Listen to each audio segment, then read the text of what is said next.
मेधा शुरू से ही पढ़ने में होशियार और मेधावी छात्रा थी। अच्छी पढ़ाई के बाद अच्छा कॉलेज सिलेक्शन और फिर बहुत अच्छी जॉब। तूने तो मेरा नाम रोशन कर दिया मेधा। अरे लेकिन ये जो काम करने का तरीका है ना, इसे बदल ले। 18 घंटे काम करेगी तो कल को बच्चा कैसे संभालेगी? तुम्हारी तरह पागल नहीं हूँ माँ, जो बच्चे और परिवार में फंस जाऊँ। मैं तो जिंदगी खुल कर जीऊंगी। सब कहने की बात होती है बेटा, अपने बच्चे का सुख हर कोई चाहता है। वक्त बीतता है और मेधा की शादी हो जाती है। शादी के कुछ सालों में ही मेधा एक सुंदर से बेटे की माँ बन जाती है। अरे यार, मेरी मैटरनिटी लीव खत्म हो रही है, क्या करे? माँ भी नहीं आ सकती, कैसे मैनेज करूँ? ऐसा करते हैं, इसके लिए एक केयर टेकर रख लेते हैं, वो देखा करेगी इसे। मेधा को पति की बात जंच जाती है और वो केयर टेकर की तलाश शुरू कर देती है। एक दिन उन लोगों के घर एक महिला आती है जो दिखने में पढ़ी लिखी लगती है। जी, क्या काम है आपको? मैम, मेरा नाम स्नेहा है। आपका एड देखा केयर टेकर का, क्या मैं आपके यहाँ काम कर सकती हूँ? हाँ, क्यों नहीं, लेकिन आप तो अच्छे घर की लगती हैं, फिर नौकरी क्यों?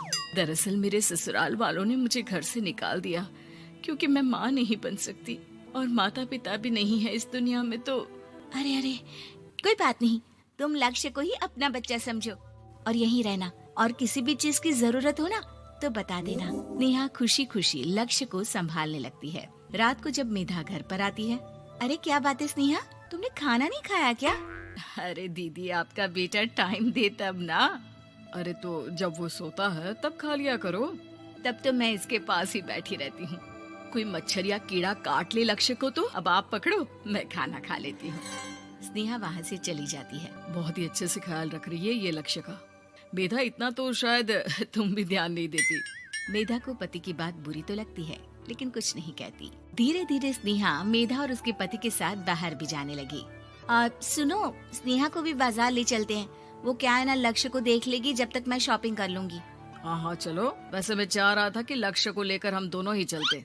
क्या यार, तुम तो फ्री में इमोशनल हो जाते हो, कितना देख लेंगे हम दोनों मिलकर, ले चलो उसे। कार से निकलकर मेधा और लक्ष्य रोड क्रॉस कर रहे थे कि सामने से कार आ जाती है। मेधा का ध्यान नहीं होता, लेकिन स्नेहा तुरंत लक्ष्य को मेधा से छीन लेती है। मेधा गिर जाती है और कार मेधा को छूकर निकलती है, जिससे मेधा को खून आ जाता है। पति मेधा को हाथ देकर उठाता है। स्नेहा लक्ष्य को लेकर गले लगाई रहती है। थैंक्स स्नेहा, मैंने तो ध्यान ही नहीं दिया था कि कार आ रही है।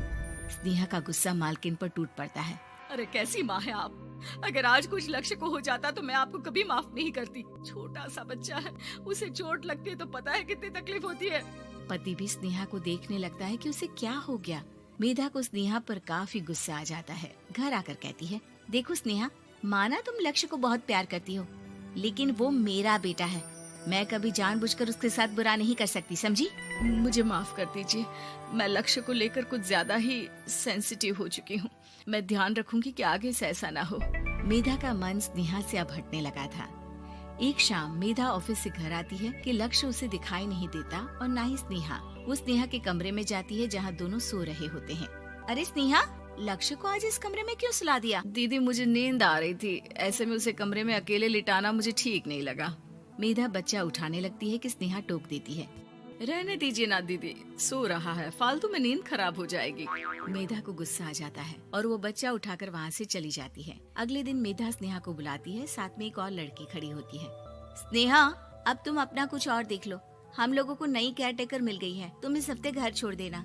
स्नेहा का मन लक्ष्य को छोड़ने का नहीं करता, लेकिन नौकरी तो नौकरी होती है ना। स्नेहा घर से चली जाती है। धीरे धीरे महीने और साल बीतते जाते हैं और लक्ष्य एक नौजवान लड़का हो जाता है। लक्ष्य, आज मुझे मंदिर जाना है, ले चलोगे? ठीक है माँ, एक काम करके अभी वापस आता हूँ, तब तक आप और पापा दोनों तैयार हो जाइए। दोनों तैयार होकर बैठ जाते हैं, लेकिन लक्ष्य काफी देर तक नहीं आता। अरे मेधा, फोन तो करो लक्ष्य को, देखो क्या हो गया उसे। मेधा फोन करती है तो पता चलता है कि लक्ष्य का एक्सीडेंट हो गया है और वो सिटी अस्पताल में है। जल्दी चलिए, पता नहीं कैसा होगा मेरा बेटा। अरे चिंता ना करो, सब ठीक होगा, मैं अभी कार निकालता हूँ। दोनों मियाँ बीवी अस्पताल पहुँचते हैं, जहाँ वो लोग देखते हैं कि लक्ष्य बिस्तर पर पड़ा होता है। एक महिला इन्हें यहाँ लेकर आई है, वो वहाँ बैठी है, लेकिन फिलहाल तो आप लोगों को इनके लिए किडनी का प्रबंध करना होगा। एक्सीडेंट में इसकी किडनी डैमेज हो गई है। मेरी ले लीजिए डॉक्टर साहब, मेरे बेटे को बचा लीजिए। नहीं नहीं, आप माँ हैं, आपकी नहीं ले सकते, पिता की भी नहीं। आप किसी रिलेटिव या दोस्त से पता कर लें, और हाँ थोड़ा जल्दी करें क्योंकि देर होने से मामला बिगड़ सकता है। मेधा बैठकर रोने लगती है कि वहाँ डॉक्टर आ जाते हैं। जिस औरत ने आपके बेटे को यहाँ भर्ती कराया था वो अपनी किडनी आपके बेटे को देना चाहती है। हाँ? कौन है वो? कहाँ है वो? तभी वहाँ स्नेहा आ जाती है। स्नेहा तुम? मैं लक्ष्य को पहचान नहीं पाई थी, लेकिन आप लोगों को देखकर समझ गई कि ये लक्ष्य है, इसलिए वापस आ गई। मैं अपनी किडनी आपके बेटे को देना चाहती हूँ। मेरी अपनी तो कोई औलाद नहीं, लेकिन लक्ष्य में मैंने हमेशा अपना बच्चा देखा। तुम धन्य हो स्नेहा, जो इतने साल में भी लक्ष्य को भूल नहीं पाई। सही मामले में तो वो तुम्हारा ही बच्चा होगा, क्योंकि जन्म भले ही मैंने दिया हो, लेकिन आज तुम उसकी जिंदगी बचा रही हो।